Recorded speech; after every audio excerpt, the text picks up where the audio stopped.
Hey everybody, how's it going? Bahia, Haytham, I see you guys.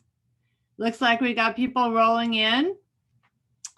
So before we get started, whoops, it's noon. It's time to get going. We still have people coming.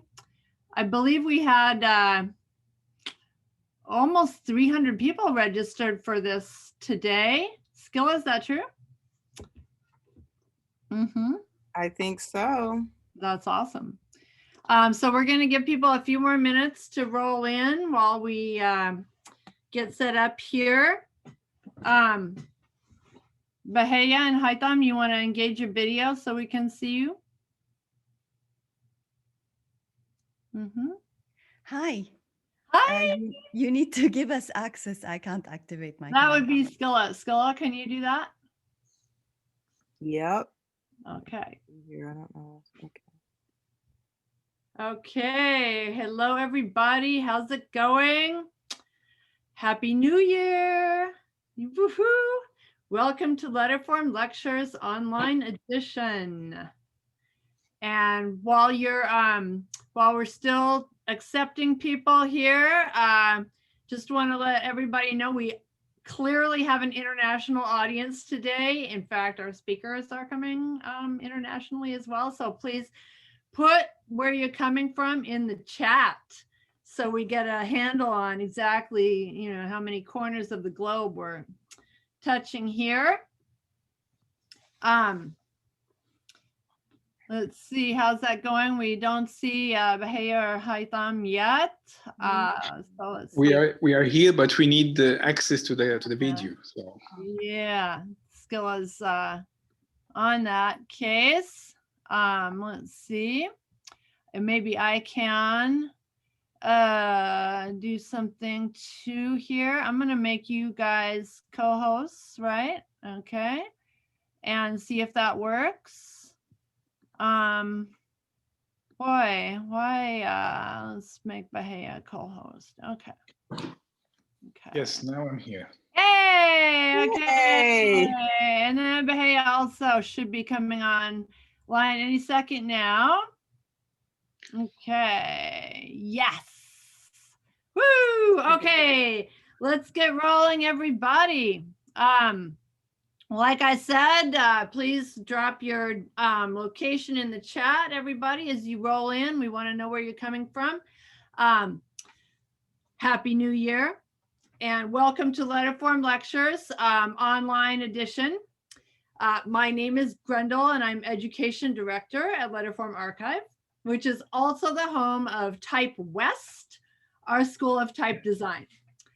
And if you have questions for our speakers, please put them in the Q&A and upvote questions that you want to see answered, because we will have about 20 minutes at the end for questions and answers.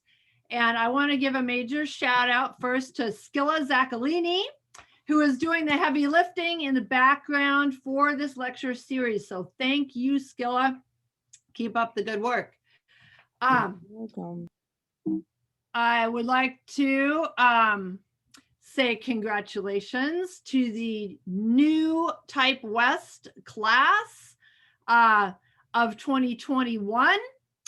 And before we get rolling, I am proud to announce that the Type West postgraduate certificate program in type design class of 2020 has graduated. Congratulations to the incoming class and congratulations to the grads. The formal graduation ceremony and public showing of the Type West typefaces is scheduled for Thursday, February 25th at noon. We hope you can join us for that. And there's some upcoming events that we'd like to tell you about. First up is our Salon series. Our editorial director, Stephen Coles, is teaming up with New York City's Poster House to talk about breaking the rules, which is something that he never does. So this should be an interesting talk. Then in our Letterform Lectures series, we'll hear from the creators of a new ultra legible typeface, which is developed at the behest of the Braille Institute. So join us on Tuesday, February 16th at noon for this lecture. And up after that is the font detective, otherwise known as Thomas Finney, who will tell us about the latest California type cases that he has cracked. No pun intended, no pun whatsoever, no siree, we don't do puns. That is happening on Tuesday, March 2nd at noon. And we have some killer workshops coming up this spring that are open to the public. The first one is Move It, Mr. Dazzle himself, ZZ, otherwise known as Zipeng Zhu, will blow our minds with this vigorous and extremely bedazzling type animation workshop coming up on Saturday, February 27th. And Rod Cavazos of the legendary PsyOps Type Foundry will lead our popular 10-week workshop, Introduction to Modern Type Design, and that's starting on March 3rd. So for more information on our upcoming Letterform lectures and our salon series, our workshops, our events, everything, go to letarc.org/events. And better yet, become a Letterform Archive member. So stay in the loop, get some cool perks, and keep great lectures like this one going.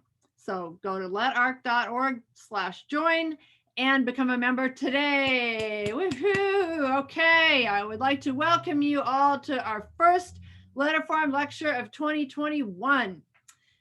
Letterform lectures are co-presented by the Letterform Archive and the San Francisco Public Library, to which one day we shall return. Letterform Archive is a nonprofit institution housing over 60,000 works of graphic design history, and we are dedicated to the art and the craft of the letterform. We'd like to thank Adobe for generously sponsoring the video recording of this lecture series. You can view all Letterform lectures online soon after they happen, so just check our website, letterformarchive.org. Okay, we are honored to welcome all the way from Cairo, Egypt, Professors Bahia Shehab and Haytham Nawar. And they are the authors of the just released new book, A History of Arab Graphic Design, which is the much anticipated first work on that vast subject. And Bahia Shehab is a multidisciplinary artist, a designer, and art historian, and she is the founder of the graphic design program at the American University in Cairo, where she is a professor of design. And Haytham Nawar is an artist, designer, and a scholar, and he is an associate professor of design and chair of the Department of the Arts at American University in Cairo. They've worked together for some time now, but Haytham told us about the time he first went over to Bahia's office, and they'd been talking about collaborating, and they knew they had a lot in common, but he was stunned to see that she had all the exact same books in her library that he had, like literally. And I didn't actually ask if they had both arranged everything alphabetically, but the answer is probably yes, because they both seem that organized. Goals for 2021. Okay, without further ado, please welcome Bahia and Haytham. Yay! Okay, I'm going to stop my screen share and you guys are on. Thank you so much for having us.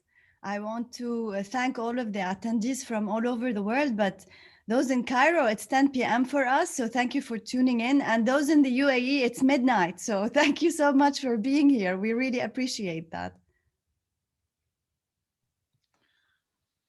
Thanks, Letter Archive, for having us. It's really a pleasure to be part of this presentation. And thanks for everyone. Hopefully that you will like what we're going to talk about, and we're looking forward for your engagement after our presentation. Let me share my screen and we can start Bahia with our presentation. Yeah, I want to say hi to Huda, Lena, Yara, everybody who's joining from Beirut and Europe and different parts of the world. Thank you so much for being here.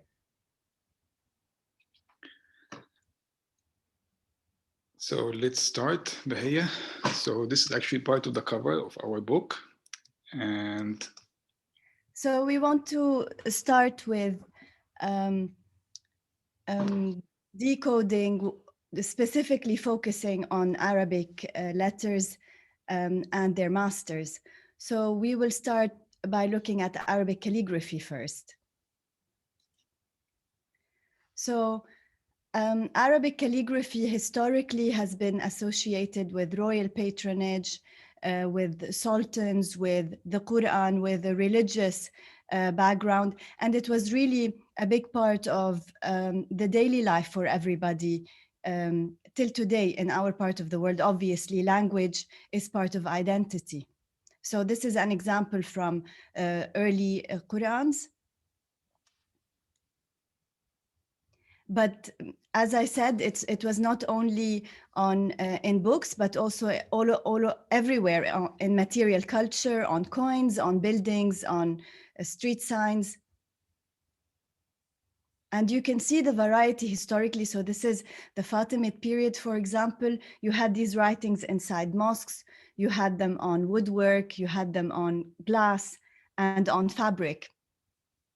And this continued across different dynasties throughout the Islamic history. These are some examples also from Middle Asia. You can see the use of the square kufik on the buildings. So you might not be able to read it, but this is also script, the geometric parts that are on the minaret. It continued with the Mamluks. Again, it's the same logic on buildings, on material culture, on artifacts, and it was everywhere. This is an example from Safavid Iran. Again, what's the important idea that we start the book with, how related was the visual culture in our part of the world to Islamic art, with mainly calligraphy and the geometric patterns, or what they call arabesque. And this is one example from the book where we compare a miniature painting with an actual building. And we talk about total design or a visual identity, and this was present for these dynasties. So there was a visual language that was continuing across the whole dynasty on buildings and on the different material culture. This is an example from Iran, and you can see how they are playing even creatively with the calligraphy. It's mirrored, it's blown into large sizes on buildings. And this is an example from a mosque. And it was created in different areas on the dome, even though nobody could see it on the dome, but still it was very elaborate and intricate. This is an example of a signature, which is called the Tughra, and it's the name of the Ottoman ruler. And you can see how many layers it is designed, how it's designed to form this shape. And this is a decoding of how the actual name is structured in this elaborate design. So who were the master calligraphers? So we move on by actually giving a quick review of like how is the Arabic calligraphy from the Islamic period, and then we include in our book talking about master calligraphers or the early designers before inventing the term graphic design. So of course, there is plenty of calligraphers in the Arab world, but we would actually in our book, we focus on the one that contributed more to the popular culture, more into vernacular culture. So some of the examples we will show here is not everyone included in the book, but actually a few of them which they have contribution, such as Yusuf Ahmed from Cairo, which was known for his actually Kufic style, one of the masters of inventing even new types of Kufic. And that's some of the samples of his work, writing the name of King Farouk, and also the King Fuad from the royal era in Egypt. The one to the right side about the King Fuad the first, and the one to left side is about the King Farouk last king for Egypt. And again, some of his work to the right side, it's actually a book about the Kufic script by Yusuf Ahmed. And the second is actually from Sayyid Ibrahim. But the thing here, I mean, both for the people that are non-Arabic speaker, they're both calligraphy, but here you see the different usage of Arabic calligraphy in terms of printed media, and also as more in a direct communication with the community, which is a little bit different than having it more in a sacred or religious context. I just want to point to the role of calligraphers, Haytham, that our understanding of who a calligrapher is today is very different from how it was historically. So these calligraphers were poets, were viziers. Some of them served as ministers. They were scholars. So they were very much part of the social fabric, not how we perceive an artist or a designer who's hiding in their studio, but rather very much part of everyday life and the politics of the time. And here's another example of a masthead or a logotype for the newspaper, an early newspaper called Palestine, which Palestine. And again, that's more of experimental way of writing the word Palestine based again on the Kufic style. The second name quickly we mentioned in our also from the calligrapher or master calligrapher is Mustafa Beg Ghazlan, also one of the early calligraphers in Egypt from the late 19th century, late 19th century, early 20th century, which is famous of the Diwani. And even there is a one style of the Diwani called the Diwani Ghazlani, which named after him, after his name. And again, also he created also monograms for the King Farouk, which the one to the side, and also the King Fuad the first, the one to the side, to the left side, and that was part of a monogram created for each and every king or a sultan or a khedive that could be used in the official publications of the state or of the kingdom. And then we move quickly to our two favorite Egyptian calligraphers, which is Sayyid Ibrahim, the one to the far left, and to the far right, and Muhammad Hosni, which is the one to the far left. And Sayyid Ibrahim is actually called the dean of calligraphers because the master of the masters. And Muhammad Hosni al-Baba, he's originally from Syria, moved to Egypt, and these two they are our favorite because they are the ones they really came of huge usage of a lot of vernacular calligraphy. They went to work with street signs, shop signs, book covers, business cards. And here you have the work of Muhammad Hosni for one of the magazines called the Shubban al-Muslimin, the one to the right. And actually that's his business card to the left, having his image, his name, Muhammad Hosni al-Khattat, the calligrapher, Muhammad Hosni al-Khattat, and you have the royal monogram on the top of the King Farouk al-Awwal. Here is also a newspaper to the top right, newspaper called Al-Qasas, a masthead, and an insert, the one to the left, with a decorative floral, also use of calligraphy. And to the left side is actually a layout design and written by Muhammad Hosni. It's a tour guide for the Egyptian Museum, designed by Muhammad Hosni. Secondly, which the second name is Sayyid Ibrahim, which known actually as a professor of calligraphy in the Calligraphy Academy, Cairo Calligraphy Academy. Also, he was teaching at AUC, and he is a poet, a writer. He was one of the founders, one of the early movement like in art and literature called Apollo, and he actually have plenty of work, and generously the Bibliotheca Alexandrina created a book about all of his work. And here you see 3 of his designs for business cards for Naguib al-Rahani, which is one of the famous actors, Kulthum, a famous singer, and Ahmad Shawqi Bek is a poet. And you can see the different styles in calligraphy that he uses for each of them, which depends on also which professions for them, that which calligraphic style will represent them. And for the ones in Egypt and the Arab world, they will know very much the logo to the right side of Shekwel, which is the department store in Egypt.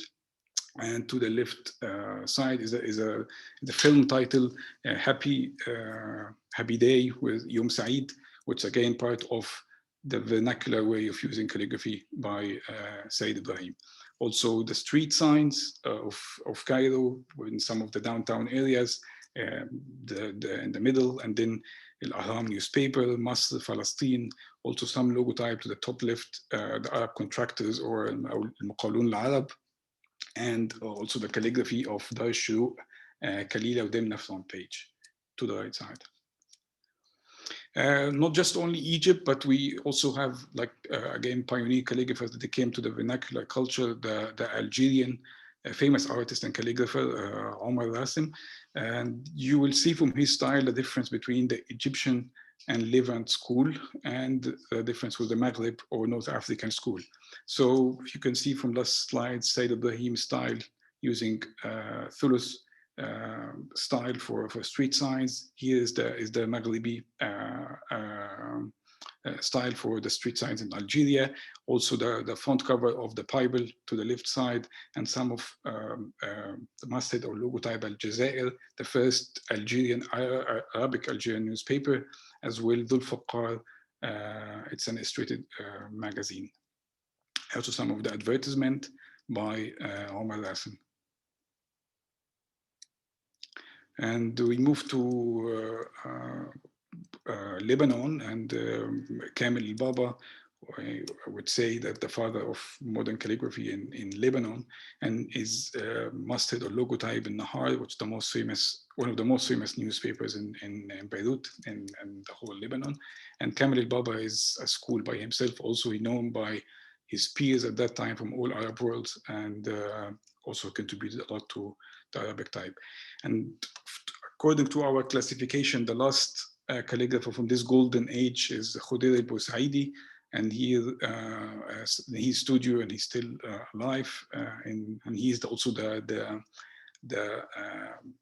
president of the calligrapher syndicate in Egypt, and that's in his studio with our students in Bahia, making a field trip to his studio in Old Fatimid Cairo. Some of his work, which he was known for working for Egyptian TV, again, Egyptians and younger generation, older generation from the Arab world, they will know exactly what they see from the left side of his work for the Egyptian television. But it's important also to note that Khudair al-Boussaidi is really the last of his generation, but also during his time at the Egyptian TV station, he used to create these famous titles, but also the names of all of the actors and actresses. And he had a team of calligraphers working with him. At some point, 10 to 15 calligraphers were employed by the Egyptian TV to create different logos and titles for use on TV. So this is a part of a big school. We cannot really summarize it or talk about it all quickly. We focused on the calligraphers who also engaged with design work. So either commercial work or newspapers or book covers. So there are many, many other calligraphers who were still practicing the very classical calligraphic styles, but we selected the few who were very prominent, whose work remained, and who we were able to include in our book in relation to design in general. So this is one school. Calligraphers, the difference between calligraphy and lettering, which is the next topic we will be talking about, is that calligraphy follows strict rules. And what you saw in Khudair's work, he was breaking those rules and trying to innovate and create new letter forms.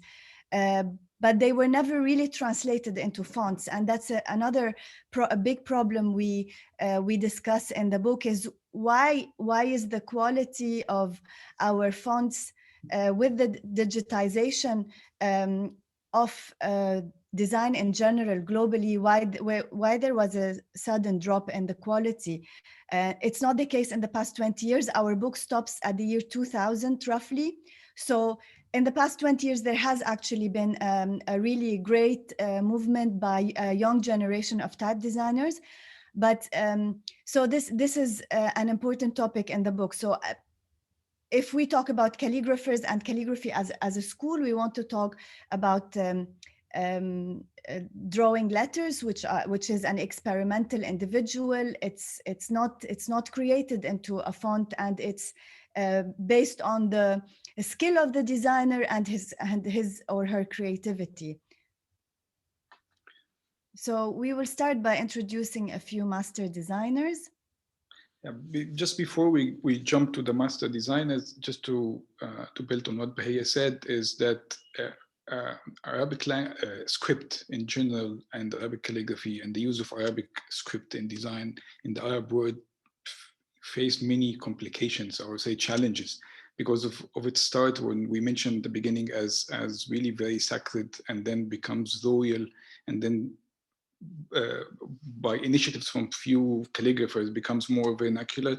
But you can also imagine when it comes from non-calligraphers contributions, which now we start with the first ones and the first generation of Arab calligraphers, and you see how more into a very avant-garde and experimental approach using the Arabic type. So the first of our first generation is Abd Salam al-Sharif. And so the field of graphic design was mostly dominated by foreign minorities in Egypt, such as Greeks, Italians, and Armenians. And by the end of 20s and early 30s, they start I'll talk about Egypt as at the beginning, that many Egyptians, they started to get into the business. According to our research, the first generation is actually Abd Salam al-Sharif, when he was actually born in Armenia, the south of Egypt. And his early designs was in the late 20s, to be accurate, more 1929. And 1931 was working for cinema and theater. And you can see from the left side, this is from an insert or a brochure for Leila Momtera, a rainy night. It's for a movie. But again, in the time when you saw in the last slides for Sayyid Ibrahim using very classical Arabic calligraphy, there was someone working at the same period, a completely different approach of experimenting with Arabic letters as the one you can see to the right side. Also, some of his work to the left side, Al-Ma'allim Bahbah, again, see how fluid, dynamic, and beautifully, let's say, playful way of using Arabic letters, with the Al-Ma'allim Bahbah to the left, and also the one in the middle and to the right side is Sa'at al-Tanfiz. Again, it's a sketch and the final poster for one of the early movies in the late 30s. And some of his work as Nida al-Hurriya, it's a magazine, and they have and this is some of the covers. He was also known by illustrating in a linear style his work, and also again using freestyle lettering for designing for the magazines and books. This is some of his books. To the left side, a biography for Saad Zardoul, one of the political leaders in the 1919, and another book for his friend and colleague Muhammad Subeh, which they created a monthly book he was designing for him. It's interesting to note the calligraphy or the lettering style, which is because the topic before is about China. So also he tried to make Arabic look like it's Chinese letter. And this is one of the earliest experiments we see of that. And here again, in his style, to have a linear outline for illustrations, and having the title to two of the book covers he designed. And lately, last of his work is the logo of the Egyptian National Bank, which is inspired by the Egyptian hieroglyphs as the House of Light or the House of Wisdom. That's actually logo on the top.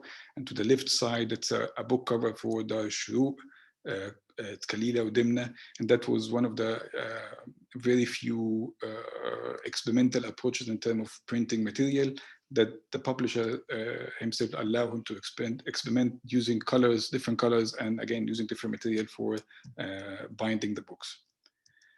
The second from his generation is Hashim Bikar. He's known in Egypt and the Arab world for his painting, but actually Hashim Bikar was a great designer.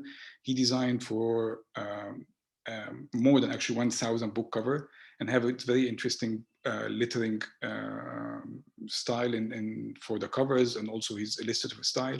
But at the same time, he is also a great master of children's book. He one of the founders of the Sindbad magazine, one of the early Arabic magazine for children. And that's actually the first edition of Sindbad. This is some few of the covers of Sindbad. And Sindbad is not just only a magazine for Egyptian kids, but it was actually a school by itself.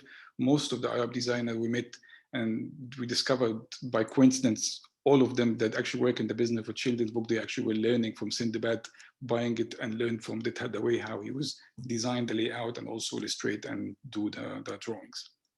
This is some other few covers from Sindbad in the early 50s. And as I mentioned before, children's book, this is also published by Dar al-Ma'arif, two of the beautiful covers, but also the lettering is done by Hashim Bikar, which is again very experimental in the 50s. And two of his book covers, that's the first book cover he designed, which is Tufulat Nahd, the one to the left, and it shows again the 50s how very bold and courageous the way how he used to illustrate nudity and actually illustrate and play with the letters in his designs. And the one to the right is the first published edition of Taha Hussein, The Days, which is his biography, and this was again illustrated by Hashim Bikar. Some of his book covers. The one to the left is The Pyramids Nights. To the right side, this black that I loved, we're talking about Africa, the continent. The one to the left side is about Farouk, which is the King Farouk Nights. To the right side, the devil. How to translate this Bahia? لعبته المرأة. A devil is a woman's toy. We can work on translation later.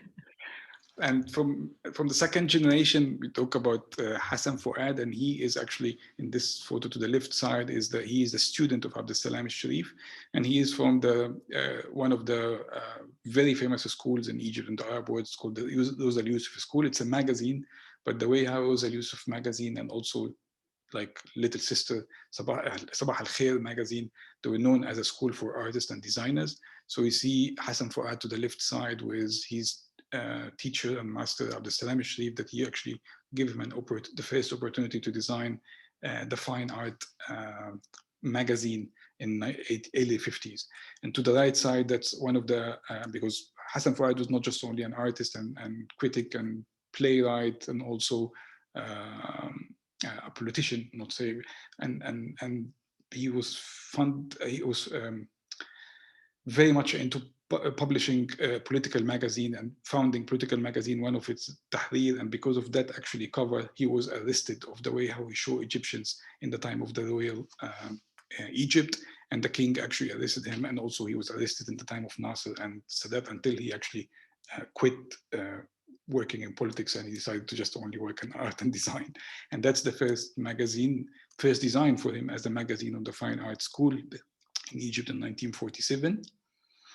This again, he was the founder of this magazine, Al Ghad. He designed the logo of Al Ghad. That's the first edition of Al Ghad.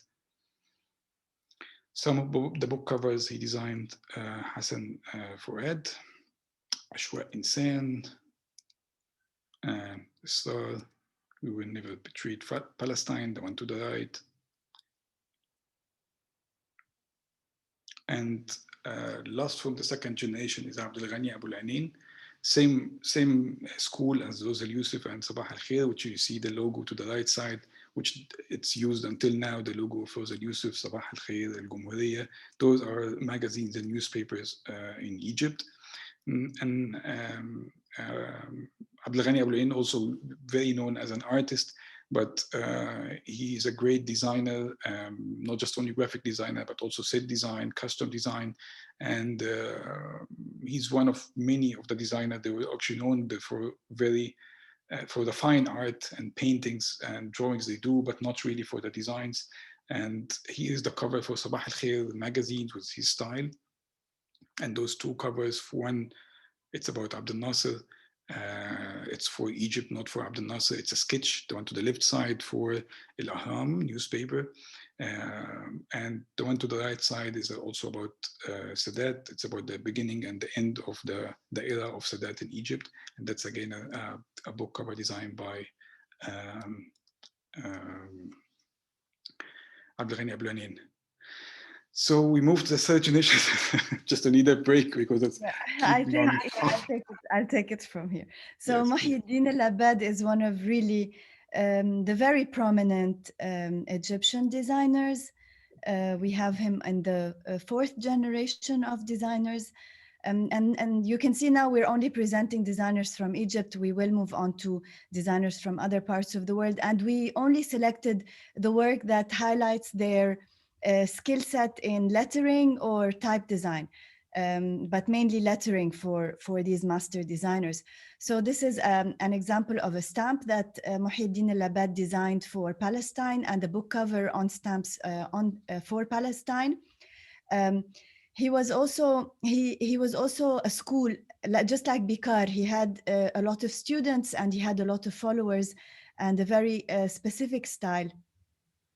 And just to mention that Muhyiddin al-Abbad, I would say he was the only one actually decided consciously to be identified as a designer, because most of the designers, they come from an art background, like a fine art background, but he decided, no, I will be a designer, but not an artist. Okay, next. Yeah, so it's important also to see how we talked about Islamic art in the beginning, and it's important to see how Muhyiddin al-Abbad tried to revive ancient script, make it more relevant to the now. He was also inspired by miniature art and the example on the right-hand side here. So these are also, he was active in children's illustrations. He was also the art director for Dar al-Fata al-Arabi in Beirut for a few years. And these are two posters that he designed for different children's book fairs. These are different also examples of book covers that he has designed. You can see how he's also, again, inspired by Islamic art, trying to make it look more minimal, but more relevant to the now. We can also move to Helmi Touni, again from the third generation of the Arab designers. I mean, obviously the first and second generation, mostly the Egyptians, third generation, they're from most of the Arab world, but we started with the two, Muhyiddin al-Abbad and Helmi Touni. And Helmi Touni he's again, a well-known artist in the art scene in Egypt and the Arab world, but also he is in the field of graphic design since the early 50s. And he designed for many publishing houses. Also, he did work for drew and designed plenty of children's books. And those are some of his early posters for the Arab art theater, which again, all based on the art of lettering, his own lettering style, also using some illustrations in the middle. Again, I would say inspired by the early Islamic illustrations. It's important also to note that this is like his really most beautiful award-winning work.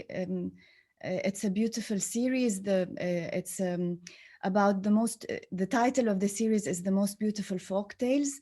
But it's important to note that both Helmi Touni and Muhyiddin al-Abbad worked in Beirut at a certain point in their life. Some because of the political situation in Egypt, they went to Lebanon, and then the war started in Lebanon and they had to come back to Egypt. But it's also important to trace the connections between this third generation of designers in the Arab world. So having them in Beirut exposed them to designers and exposed their work to designers in Beirut and Syria and Iraq. When Beirut in the 60s and the 70s was the Mecca of culture in the region. It was the biggest center of printing. So it was attracting a lot of talent from different parts of the Arab world because a lot of the publishing was taking place in Beirut, and there was a big need for designers. And it's actually beautifully discovered through the research how actually the designers, they left Egypt to Beirut to work with publishing houses, whether it's Egyptian publishing houses in Beirut or Lebanese publishing houses, they become all friends. And you can see most of the people we mentioned, by coincidence, we discovered they have actually early career, friendship, photos, shared thoughts, publications, and design. And it was really beautifully mentioned. After 50 years, they are back again to see that they are all together in another publication, which is in the research on the book. And from the same generation, with also more into design for culture, which is Mohammed Hijji, to pronounce it correctly in the standard Arabic way, Mohammed Hijji. And Mohammed Hijji is an artist and designer from the countryside of Egypt, and he was a big nationalist, if I would say, and was a lot of political design that put him actually a lot in trouble. I mean, historically speaking, it's important to note that the book you're seeing is banned, is not in circulation. It's out of print, and you cannot buy it in the Arab world. And I think it's the time to publish it, but unfortunately, now's not the time. Let's move to the next slide, because even though this on the cover, there is beautiful lettering work, on the inside, it's actually a fantastic illustration. He took some poetry by different poets from all over the Arab world on the left who are critical of the governments, and he created illustrations for them. You can see with the next slide, very, very graphic ideas, very clear messages, but also to go in parallel with the poems that were written by these different poets. So it's good to mention that that book was in trouble. It's just the book was published in the 80s. It's not really related to the revolution in Egypt in 2011, or just in the early 80s was published in Tunisia, 82. Very limited edition, and then he wanted to publish it again, like widespread in Egypt, but of course it didn't work out. But we are providing a link to his Facebook page, and he does have the book on his Facebook page for those of you who are interested in looking more in detail at that book. These are some of his examples for the Nashr al-Arabi, and here you can see his experimentation with the classical script, but also trying to innovate and create new visual solutions. The Nashr al-Arabi is the Arab publisher, which is a publication by the Arab League. And it's actually about the industry of the publishing. And as Bahia mentioned, you can see his experimentation in Arabic type. And here, the same generation, we moved to more into designers, I would say, in diaspora. So the first we mentioned from the designers in diaspora is Hashim Samaji from Iraq, from Mosul. Hashim Samaji was he left actually Iraq in the late 70s, early 80s, if I remember correctly. And he is one of those generation that actually started his career working with Nadim Ramzi, one of the early private printing press in Baghdad. He also started his work after graduation from the Fine Art School or Institute in Baghdad, working for the state in few projects, but then joined Nadim Ramzi printing press and started to design a lot of his work, a lot of his publication. You can see in the right side, that's a personal poster for one of his solo exhibitions. And one of the very early approaches of Pan-Arab project is the Arab Biennale, the first Arab Biennale in Baghdad in 1973. And you see the logo by by Hashim Samaji, and also you see the poster, the only version we could get. It's actually a black and white version of it. And again, some of the, I mean, at that time in the 70s and 80s, Baghdad was also a big center of culture, and many art and poetry festivals. And that's a poster for one of them, Maharajan al-Wasti in 1972. Same generation, again, same art school, Rafa al-Nasri. Rafa, we actually have more exposure into traveling a lot, working a lot in the field of actually printmaking. And maybe that was actually one of the space that he found actually making a lot of graphic design. He did design a lot of cover design, book design, logos, and he was also in exile. He worked most of his life in the Gulf, also in Egypt and Amman. And until now, actually, all of his work is created by his life partner, Maya Mudaffar. And she created a museum for his work, and she published few books about all the kind of creative practices he done, and also a grant with his name. There is an award, yes. There's a printing award in his name now. We're also providing links to the websites of all of these artists so that you can look further into their work. Again, some of the posters for Nasser, experimenting in Arabic type. Again, poster for the Palestinian cause to the right side. Some of it's the sketches. Important here to note that Rafa actually studied in China at some point in his life. And what we saw in the first generation experiments trying to imitate a Chinese script, here Nasser does it so flawlessly and so beautifully on the announcement of his studio. So he's also, there is an influence, Chinese influence in the brush strokes. It's very clear. Exactly, the way how using brushes, which is not normal, not usual in the Arabic calligraphy or lettering. So yes, the difference between Arabic calligraphy and Chinese calligraphy, the main difference is the body. Because with Arabic calligraphy, a calligrapher sits at a table and uses their hand to scribe and draw very precise shapes. While with Chinese calligraphy, or some of it, the artist is using their whole body, their arm and their whole body. And you can see the beginning of this logic in Nasser's work. And to move to one of I would say the archive of the Iraqi art and design is Dia al-Azawi. Same generation, also he moved to London, the same era, late 70s, early 80s. And again, why I mentioned that Dia al-Azawi is the archive of the Iraqi art and design, because he's the one actually provide us with all contacts and actually also designs for his generation, older generation and younger generation. And he's based in London. He's a great artist and designer. And you can see the design. It's a book about Tell al-Za'atar. It's one of the Palestinian massacre that actually draw and design the book for it. And it's important to note also that many of these designers who we consider were very productive and very experimental with their visual output were actually also activists, and they were concerned citizens. And it's very clear in their work, their concern for the Palestinian cause, for their country, and creating an identity that is Arab.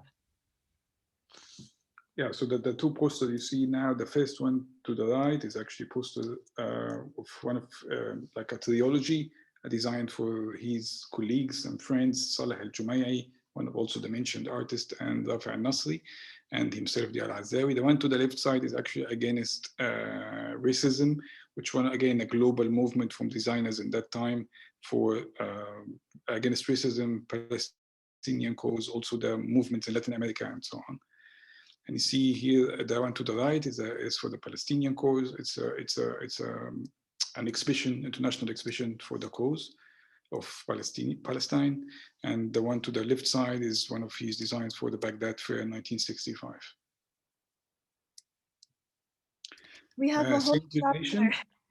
We have a You whole can already- chapter in the book on the Palestinian resistance and the visual outcome that was taking place. But if anybody's interested in researching further, there's a great the Palestinian poster archive available online.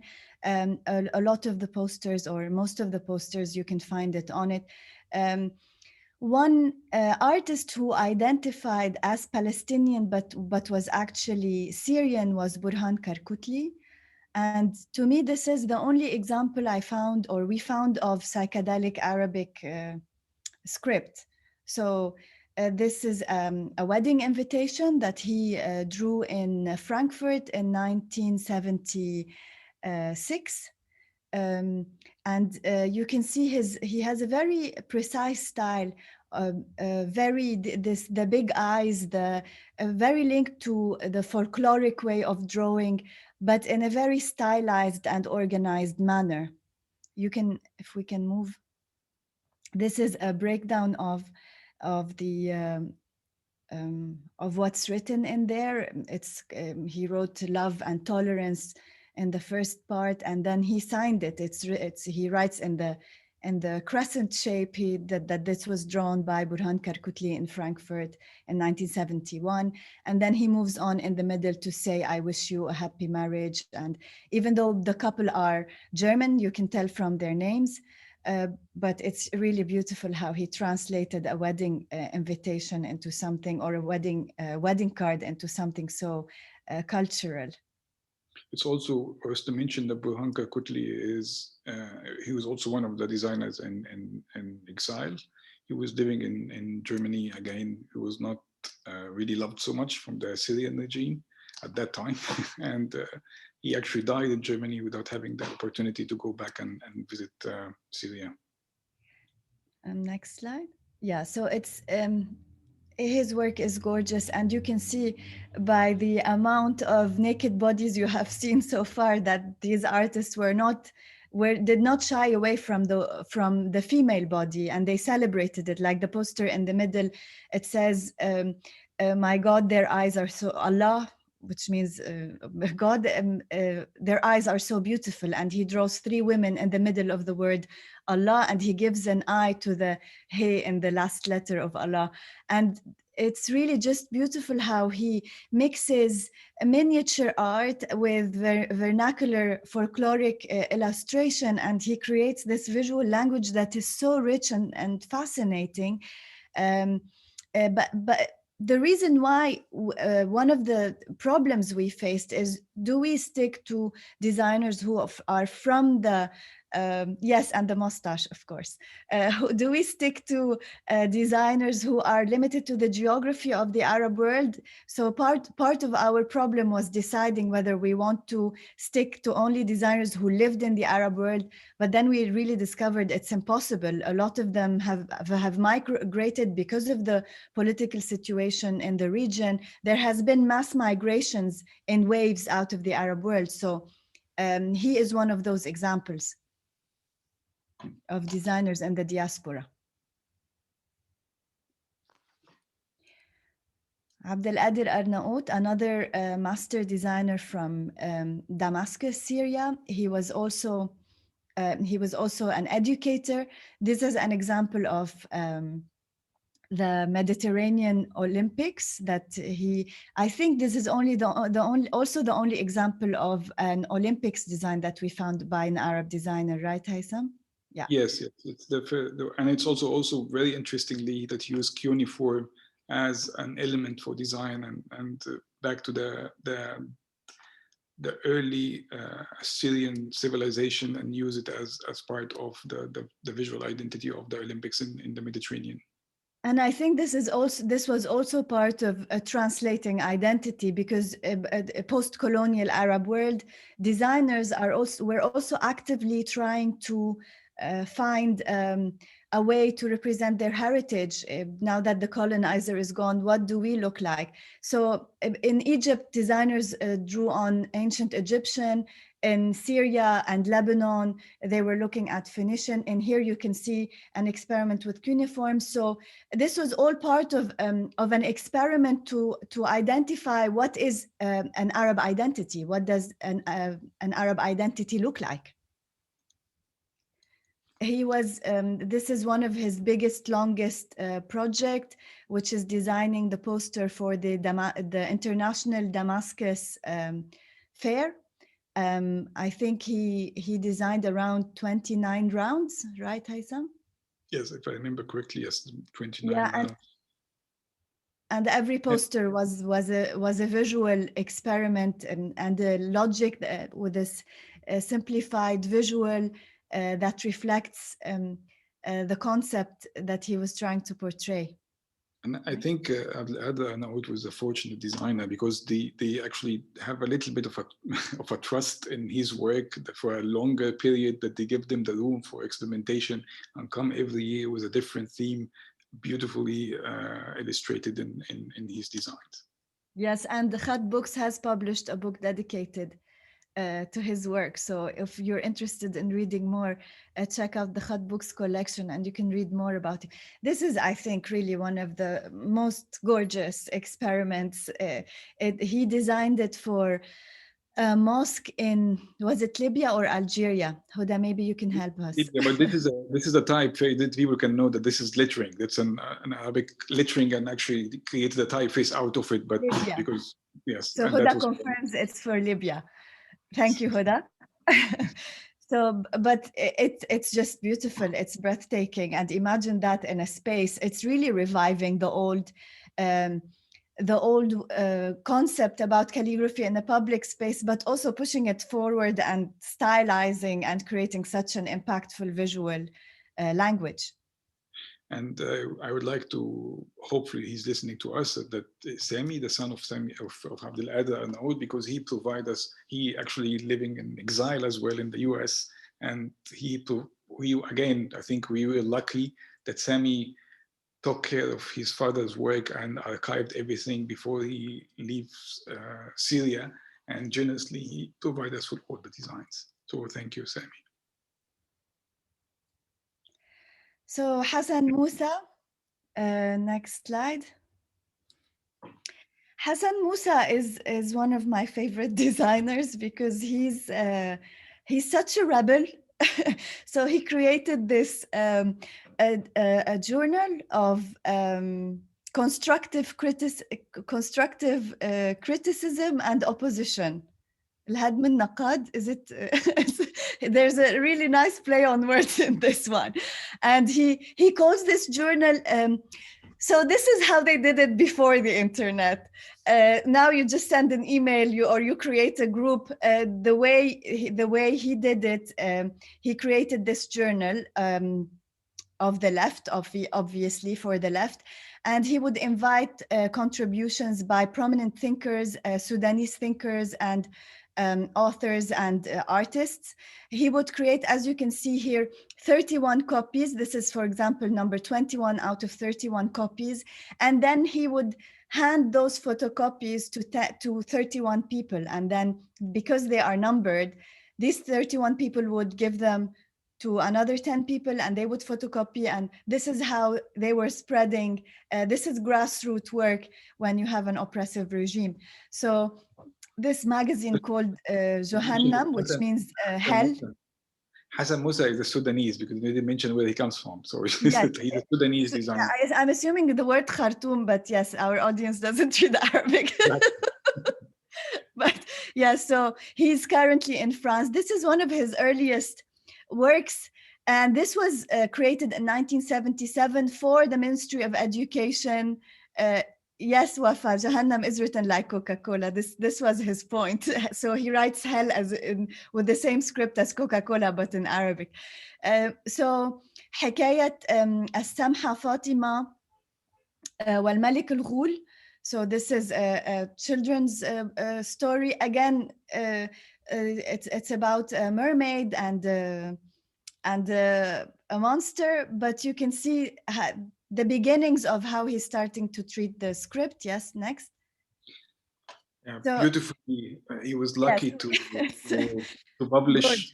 unpublished work in France. So this is some of his books, l'Alphabet du Shahrazad, using the Arabic alphabet with a female body. Again, it's a beautiful work published by actually the publishing is his publishing house with his wife.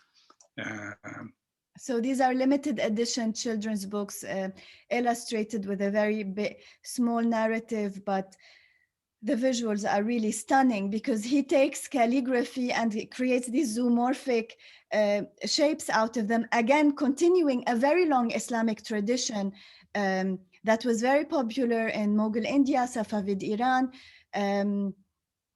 and reviving that heritage in such a creative style. And these were in 97. So after we looked at the work of calligraphers and the work of master designers in their lettering work, we look at Arabic typography. Again, I want to highlight that we are stopping at the year 2000, because if we did not stop at 2000, this section would be much, much, much bigger. We have really brilliant designers now creating brilliant work. So Nasri Khattar, and the author on the book of Nasri Khattar is actually with us, Yara Khouri, and the book on Nasri Khattar was actually published by Khat Books. So please, if you are interested in learning more about Nasri and his work, he was a Lebanese. I mean, I'm too scared to talk about Nasri, and Yara is here, so the expert is here. So an architect, Haytham, would you like to? No, I mean, it's good to mention that he comes from architecture background. He's an engineer. So the way how he was experimenting with Arabic type was really from a different perspective. I would say more courageous and bold in terms of working with Arabic type. And even what was to mention from my point of view, and I think we highlighted this there in the book, is that Nasri Khattar, when he wanted to, I would say, legalize, using the word legalize, his experimentation with Arabic type, which is trying to make it more easy and accessible for non-Arabic speakers, or also for children, that the way how they can actually read Arabic type in a separate way, like the letters not connected or joined as normally the Arabic writing system. Okay, Hasan, I think we need to whiz through the rest of the presentation. We have a lot of slides and we only have 5 more minutes left. So Nasri Khattar, we hope you will read more about him. So let's... Send the link. Some for children, again, that you will try to separate the Arabic letters and to make it easy for children and non-Arabic speakers. Yeah, the main idea is that he created the unified Arabic, which is creating separate letters. So Arabic is usually written from right to left and the letters are connected. So what Nasri Khattar tried to do is divide those letters to make it easier for people to read, and he was attacked heavily. But you have to read the book to know why, Yara's book to know why and how he was attacked. Can you move on? But yeah, just to mention that he was a starting point for many generations after him to try again. Like there is actually Sabri Hijazi in Egypt, I guess Ahmad Akhdar Ghazal in Morocco as well. They tried to follow his approach on dividing the Arabic type and Camus typefaces. Next. Muhammad al-Sagar is a story, I mean, it's a heartbreaking story. But he was also trying to innovate with Arabic, and he tried to summarize or cut down on the number of letters used for printing so that he could create a faster printing, because Arabic has so many variations. Each letter appears in the middle, in the beginning, and at the end of the word in a different shape. So if you're designing an Arabic font, you'd need to design 200 plus different shapes. And what he did was try to summarize that and simplify that. He obviously, again, was accused of treason and lived in exile and died in exile. Next. Yeah, but you have to mention also that they were accusing him that the way how he simplified the Arabic letter, it looks like Hebrew. So they accused him of being a spy, because the way how he simplified these Arabic typefaces, which is very funny to be present because of the way how you experiment with typefaces. These are some examples of his actual typefaces. And he wrote a beautiful book about his experience. It's in Arabic, but those who are interested can read more on Muhammad Said al-Saggar. These are examples by Hani al-Masri for Letterset, and we have a whole chapter where we discuss the different artists from and designers from the Arab world who designed for Letterset. Munir al-Sha'rani.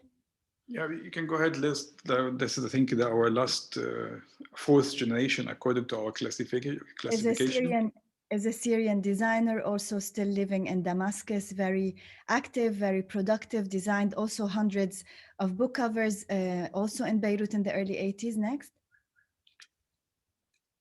Yeah, These are some examples also he was here in Cairo, not just, I mean, he worked a lot in Beirut and in Egypt. I mean, most of the logos actually for Egyptian publishing houses was working for the state, and he's known for beautiful lettering, with also keeping the classical style in Arabic, but at the same time, you experiment with the Arabic letters.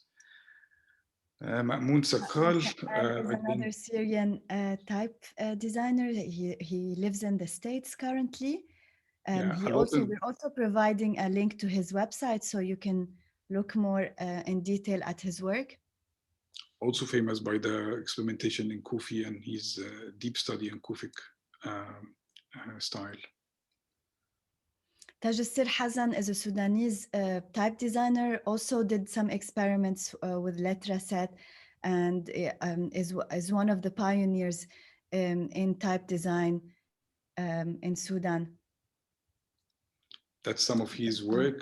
Again, some of the beautiful lettering, for his work, Musiqa wal Masrah, some of the newspaper book cover for children, El Malik Madinja. So finally, we will go through this part very quickly because we wanted to end our presentation on the artists who inspire the designers and who are working with redesigning what Arabic looks like as a concept. So Rashid Qureshi is an Algerian designer, artist living in France. His work is very much inspired by Amazigh culture, the Sufi culture, and the Far Eastern calligraphic style. These are some examples of his work. Yeah, also ancient Islamic manuscripts.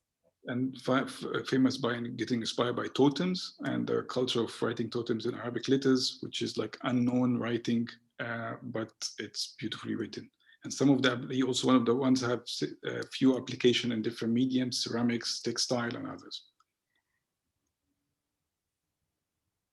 Next is Hassan Masarudin. Hassan Masarudin is also important because he's a scholar and he publishes books on Arabic calligraphy. But again, he really experiments with going all the way with the Chinese way of writing. You can see here his beautiful works that are very based on the motion of the body and the motion of the brush. Next. These are some examples of his books. Yeah. Mahadawi is Tunisian, also partly residing in France. Jaz's experiment is that he took Arabic calligraphy into the full mainstream. He has, these are not letters, they're illegible, but he plays with the shape of the Arabic letter to create his artworks. Next. Working in a very big size drawings and paintings. And also again, a few applications of his work. So this is a mosque in Saudi Arabia in Jeddah, and he created the screen for it. Next one. And he also created the 50-year anniversary Airbus planes. Finally, Samir Sayegh, who's also a letter architect. I think in his artwork, he's trying to, hello from Jeddah. Thank you for staying up so late. It's almost 1 in the morning. Samir Sayegh is an architect of letters. Again, the way he experiments and structures letter is inspired by history, but in a very modern way, cutting, structuring, and reassembling next, you can see these, he has these really minimal flat color, gorgeous structures, and these are letters. And then he has this really fluid, illegible music style that he uses. So he's also experimenting with the shape of the letter, unlike Nje, who's using one style repeatedly and not concerned with legibility. Samir plays on both edges. Next. Here are some more examples of his artwork. And he's also a designer, so we wanted to end on two of his logo designs. Yeah, that's it. Thank you. Thank you.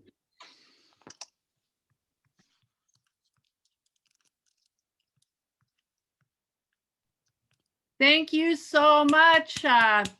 Shukran, Bahia and Haytham, and everyone who joined us today. That was absolutely fantastic. And now let's tackle the Q&A. We've got a ton of questions here for you. So we need to whittle this down. We'd love it if everybody could upvote the questions that they want to see answered.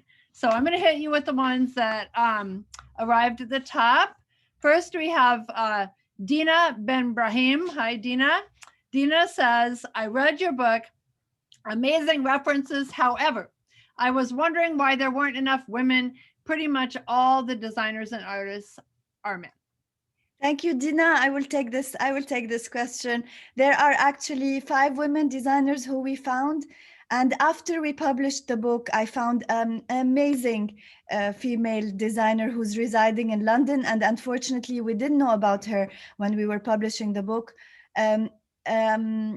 We're still looking for them. This is my answer. So we found 5. If any of you knows of other women designers before the year 2000, I need to make it clear that in the past 20 years, most of the prominent designers in and from the Arab world are women. We're very lucky, but earlier we have no traces. So if anybody has any leads, please let us know. There is few names we know, but we didn't find the designs itself. So people, they tell us, oh, this name actually designed like Ingia Aflatun, for example, in Egypt. And they said, like, we're sure that she designed political posters, but we never find the designs. So hopefully somebody can come to us and say, like, those are the designs that you were looking for. Okay, let's see. We've got another question from Anonymous, which says, great informative presentation. I am an environmental graphic designer who often combines typography with architecture and the built environment.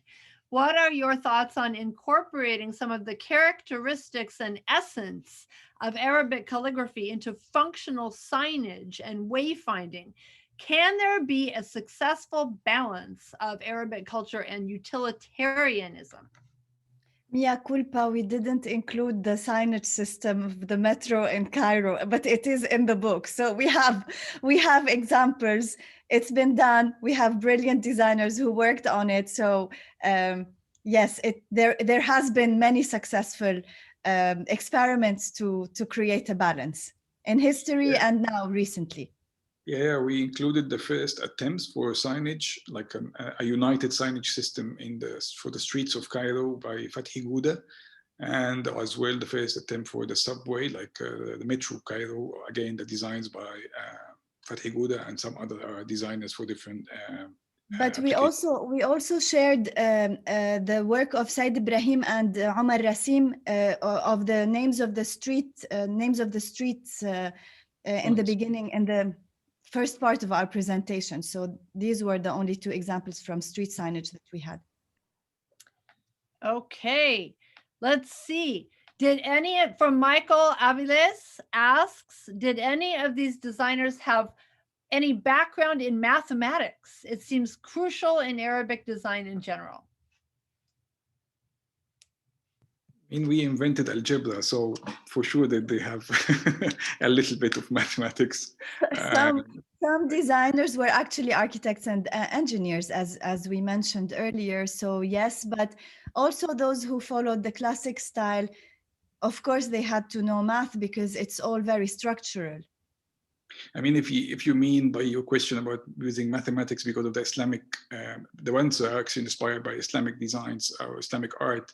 of course, they've been into a formal education that's related to the Islamic art, which is also using pattern in design.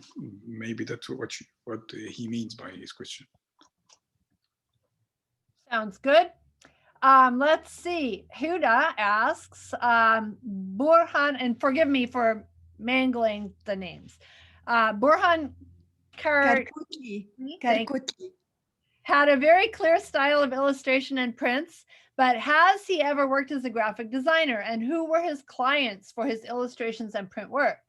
So Burhan Karkutli was not interested in commercial work. Actually, he worked a lot for the PLO and these artworks were small exhibitions because he loved to travel and showcase his work. He did not like to sell his work. He did not like to do a lot of commercial work. And this really, I mean, if you read his biography, it was a very sad story.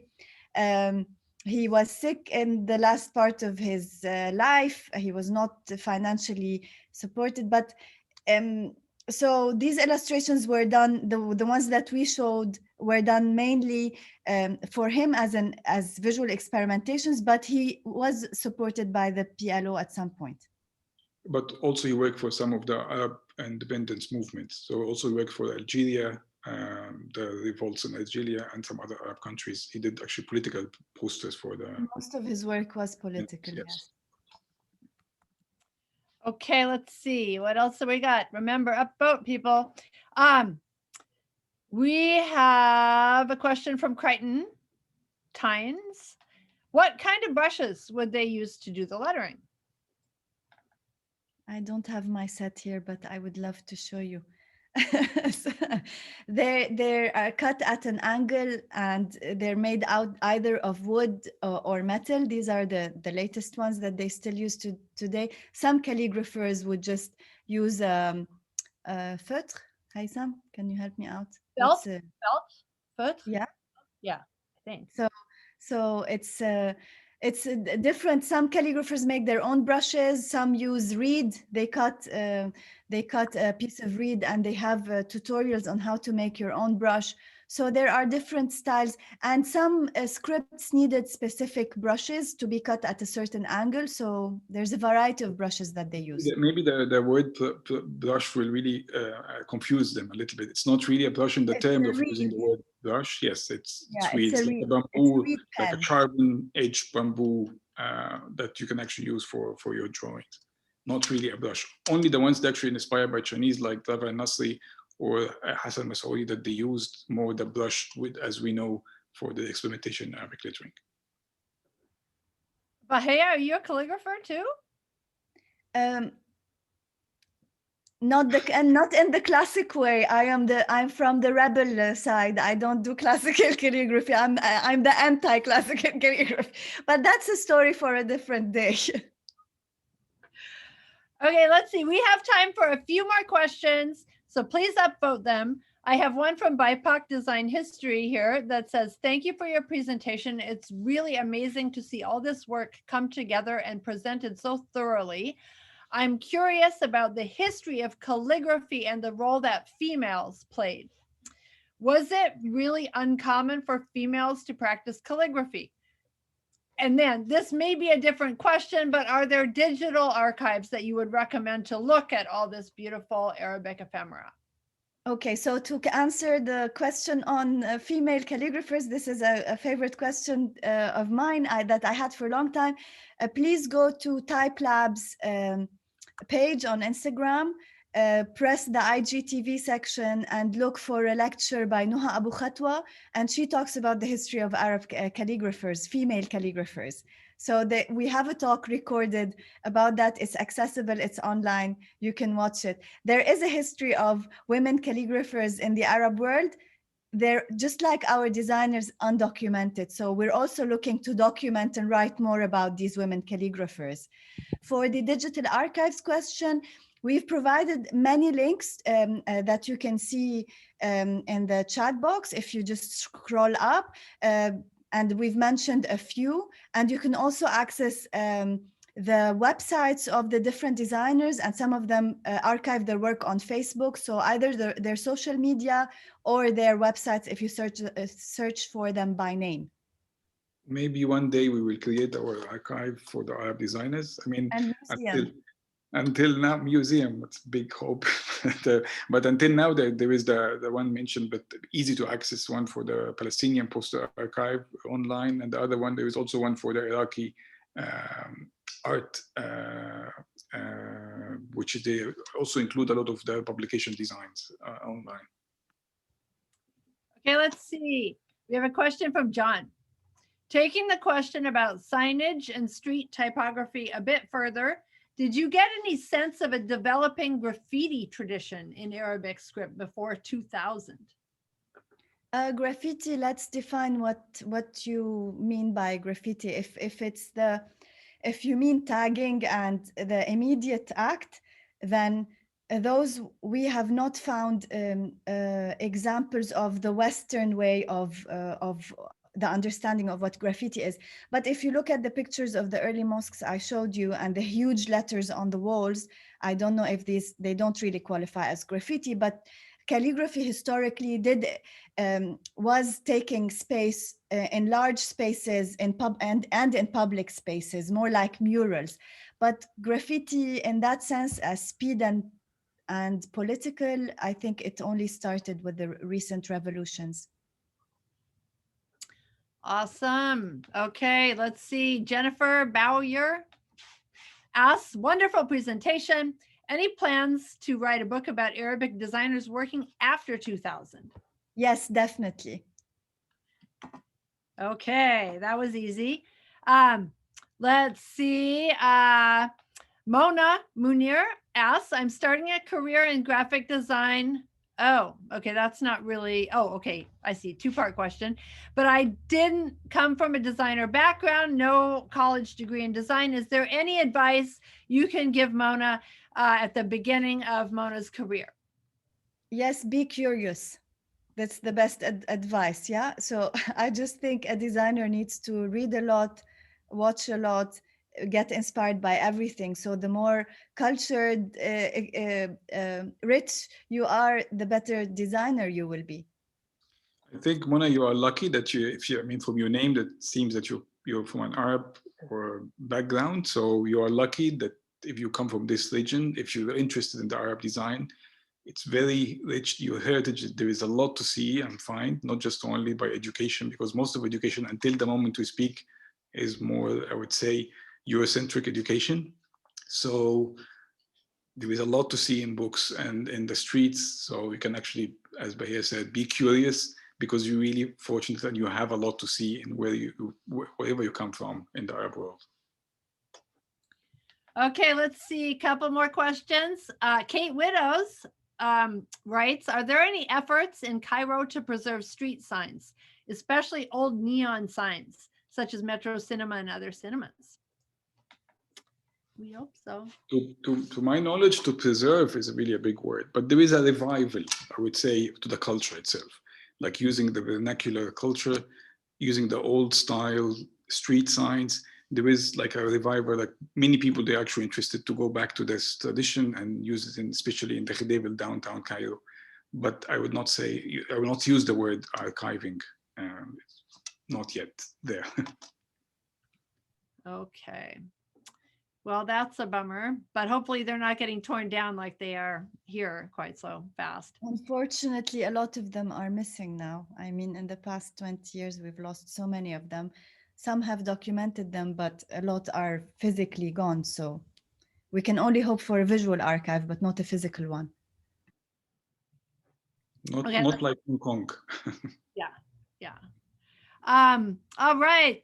Are there any good books of hand-painted road and shop signs with lots of photographic examples, or any material culture books in your bookcases, both of your bookcases, that you find immensely interesting and inspiring? Says Mark Yamagata.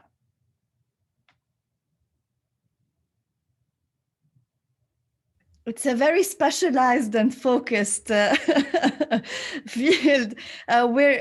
Mark, we're only scratching the surface here, I think. We'll work on that one for you. I'm not aware of any, Haytham, unless you are. If you see the background, it feels like it needs a little bit of time. That type of question does not come like in a second to your mind, but maybe by the end of the conversation, we'll send to the chat some few titles that might be helpful for or inspiring. But I would say there was few books actually published after the revolution in Egypt 2011, and most of them about the street art, graffiti, or the art of the revolution. And those titles, they actually have some visual that they actually disappeared. So the only way of having them is actually those books. So Bahia knows the titles more than me, maybe Walls of Freedom, Basma Hamdi, and maybe also an exhibition that have a global activism, which actually Bahia includes in this book published, I think, by ZKM, and some other books also published about. But no books with Arab shop signs, right? If anybody in the audience knows of them, please let us know.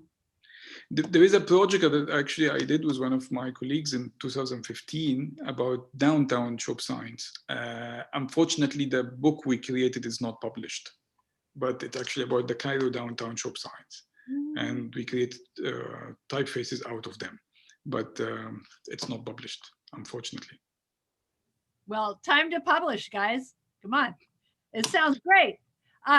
We have, let's answer one more question here. And this one is from Fatma.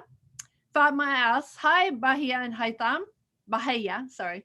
This is Fatma, an Egyptian designer that works in San Francisco. I would love to learn if there are online classes for Arabic typography, and where can we start if I want to learn about designing in the Arabic language? Actually, the most active platform that offers workshops, I'm not sure if it's online, but please check the Khat Foundation website for announcements on their workshops.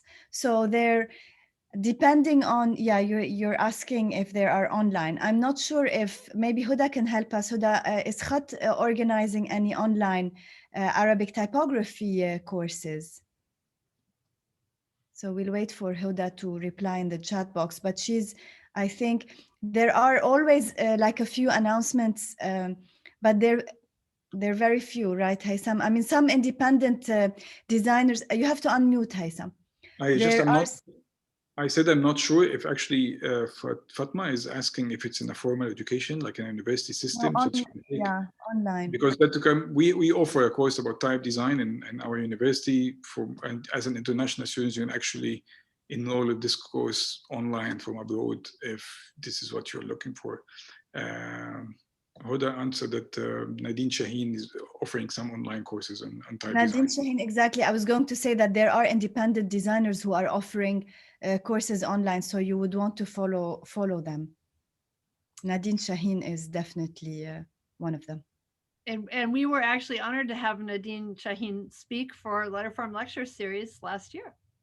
Nice. Okay, once again, thank you so much, Bahia and Haytham, and everyone who joined us today. Fantastic lecture. Happy New Year from all of us at Letterform Archive, and please join us for our upcoming lectures in 2021. Thank you so much. Thank you everyone for joining in from everywhere. Thank you. It was really a pleasure being here, and thank you for everyone for listening, asking. It was really very fruitful for us. Yay. Take care. Bye.